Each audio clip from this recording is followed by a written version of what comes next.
Welcome back. Richard Branson successfully traveled on his Virgin Galactic spaceship more than 50 miles above the Earth's surface before safely returning to solid ground. ABC's Gio Benitez has the details of this historic trip.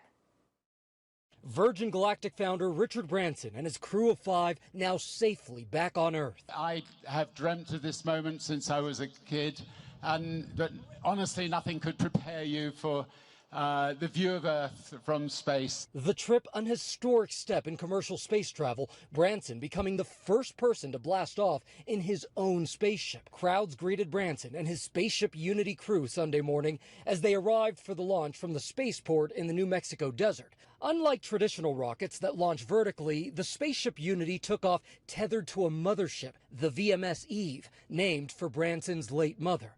After being released from Eve, the rocket ignited and the spacecraft shot up towards space, traveling more than 53 miles above the Earth's surface. So I looked out the window and the view was just stunning. Branson had been scheduled to fly into space late this summer or early fall, but moved up his flight, winning the so-called billionaire space race. Congratulations to everybody for creating such a beautiful, beautiful place. Amazon founder Jeff Bezos is scheduled to fly on his own Blue Origin capsule on July 20th. Bezos wishing Branson luck Saturday in a post on Instagram. This was the Virgin spaceship's 4th trip to the edge of space since 2018, and Virgin Galactic, founded by Branson in 2004, says it will soon start flying paying customers to space on similar trips, opening up a new era in human space travel. We've got to all be doing everything we can to help this incredible planet we live on. I will devote the rest of my life doing that, and I think other people who go to space with us will devote the rest of their lives doing that. Virgin Galactic has 2 more test flights scheduled this year. They intend to start commercial operations next year. Gio Benitez, ABC News at Spaceport America in New Mexico. In other news across America, authorities searching for victims of the deadly collapse in Florida say they hope to conclude their work in the coming weeks. This comes as a team of fire responders from Israel departed the site. The mayor said today that 90 deaths have now been confirmed. Among those, 71 bodies have been positively identified and their next of kin have been notified. 31 people remain missing.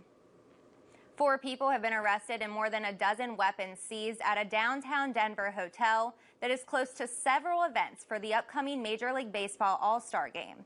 Police responded to a tip and searched 2 rooms at a hotel a block from Coors Field Friday night. 3 men and a woman in their 40s were arrested.